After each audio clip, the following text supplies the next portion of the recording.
मंगलोर में Pak Bharat football match के दौरान झड़प भारतीय कोच की मुदाखलत से हुई।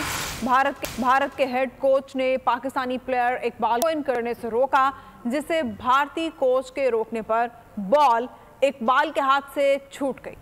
पाकिस्तानी खिलाड़ियों के एहतजाज पर पहले हाफ के आखिरी मिनट में झगड़ा शुरू हो गया। झगड़े के बाद मैच कुछ देर के लिए रोक दिया गया। मैच में भारत ने पाकिस्तान को 4-0 से शिकस्त दी है।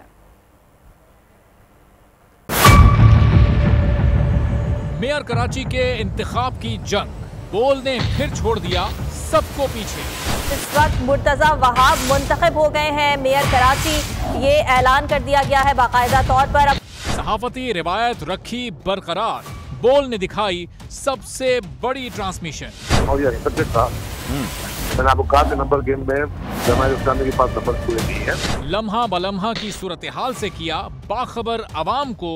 रेंजर्स के एहलकार और पुलिस के एहलकार हैं, वो हाई अलर्ट है और वो इस बात को कोशिश कर रहे हैं कि अब कोई नाखुशगवार वाक़या जो है वो रूनुमा ना हो सके, क्योंकि बोल है पाकिस्तान का नंबर 1 न्यूज चैनल। सब्सक्राइब करें और बेल दबाएं ताकि कोई खबर रह न जाए।